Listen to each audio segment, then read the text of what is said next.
So how were you able to come home and get to play for Atlanta United? Obviously, I was in England playing in League One for Rochdale FC, and my goal was always to come home eventually. I just didn't know exactly when it would happen. I started to feel like this would be the best time, and Aaron Hyde was here, reached out to me, and from there, obviously it came to fruition. How long did it take? I really started going, like, once I left Rochdale, everything went really smoothly. It was like within a few days. So, so once I knew that was happening, I moved back over, and I was here like the second week of January. It's got to be a bit thrilling, I guess. Yeah, I'm really excited. Obviously, to be home, it's really special, and then to be in such an incredible club with an incredible fan base, it's really exciting.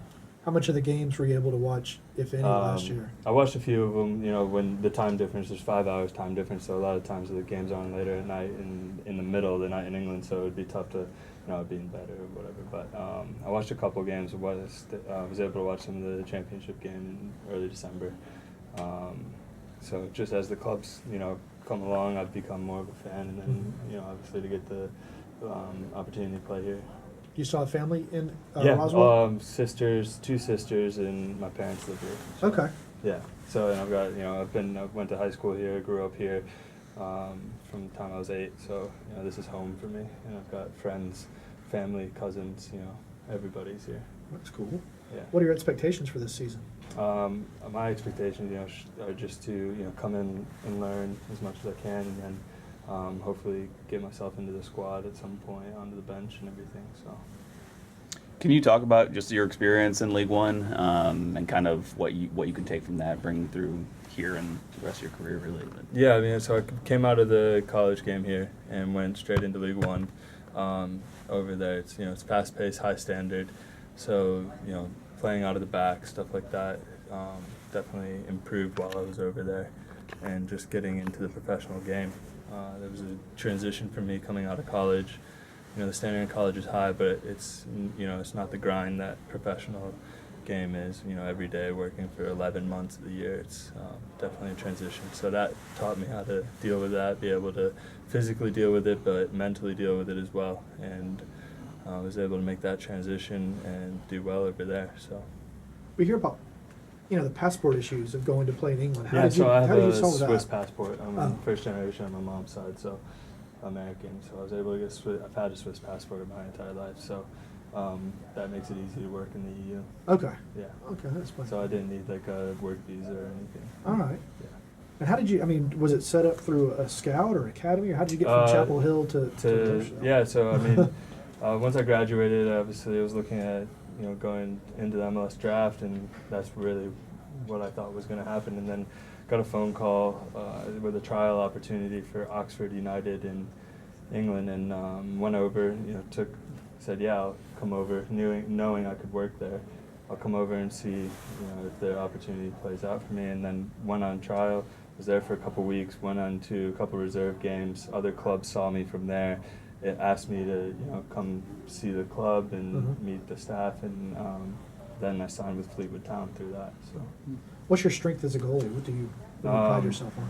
well, I think I'm good at goalkeeping. Well, footwork, and years without things. No, I'm just no. I mean, I think I'm good at coming for crosses. I'm strong in the air. Shot stopping obviously is a strong suit of mine, and then also I'm able to play out of the back. So, it's kind of, as in the modern game, you're asked a lot to do that, and that's something I've worked hard on, and I will continue to work hard on, because it's more demanding than ever right now. Who do you model? Do you have a goalkeeper? It's changed over the years. When I was younger, I always loved watching Oliver Kahn, then saw from Man United, and then, coming through, as I grew up was, Hugo Lloris, Manuel Neuer, all these guys. Right. Yeah, and, Tim Howard here, and watching him as I grew up, and even watching Brad on the international stage. I was about to say, I hadn't heard Guzan. Yeah, no, definitely, yeah. So, being able to train with him is going to be great as well. I think I'll be able to learn a lot from him. You said your parents are still here in town? Yeah. What was it like when you called them and gave them the news? Yeah, what happened? so I tried to do it. It was like slowly as possible, so like until the last moment when I knew it was gonna, because I didn't want to, go to them and say, oh, I might be coming home, and then something happened. And so, I mean, obviously my mom was thrilled, my dad was thrilled, and then I actually left it to the press release for the rest of my family to find out. So they all called me like, oh, I got to learn through a press release that you're coming home now. And I'm like, yeah, I just didn't want anything to happen in the meantime and it not work out. So everybody was pretty excited. It was an emotional, week coming home. We went to dinner. I think there was like 18 of us, and not being in England for 4 years, I'm only able to come home during the summer for a couple weeks at tops. So getting able to see them and knowing that I'll be here for a good amount of time is really exciting.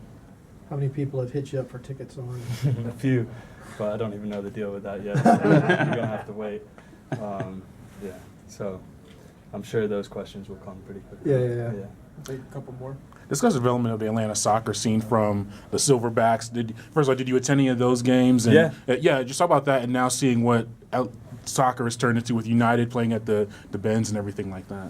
Yeah, actually I haven't been to the stadium yet, so I'm really excited to see that. But I think I used to go to Atlanta Silverback games, and there'd be a couple hundred people there. And I think around Atlanta, everybody's supported soccer, whether it's from the youth level to the professional level. Everybody's gotten around soccer. And always wanted the franchise to come, and when it did, I think people were really excited. And obviously, the success that they've had since starting only helps the hype around it, and people have really gotten behind it. So, I remember the Silverbacks when I was little, playing, going to see their games, and then to watch it come to what it has is really exciting. What got you into soccer? Why this sport? I don't know. I started playing when I was like 5. So I played all sports. I played baseball when I was younger. Basketball, soccer, I just stuck with soccer, and I guess I found the most joy out of soccer. So I started playing it as my only sport really when I was about 12, and just took it from there. I didn't know if your parents played or anything. That's what No, my dad was a baseball guy, football guy, and so it wasn't. My older brother did, my older sister, my sister played too. So it's kind of in the family now. That's cool. What do you think of the goalkeeper training staff so far and the other guys? Yeah, I think obviously Aaron seems great so far. His willingness to help me become better is very obvious at this point, and he wants to help me succeed. So that's always important, and he's able to communicate what he wants from me very easily and make it apparent what I need to do. So that will be good going forward, and I think he'll just be able to help me grow over the next couple of years.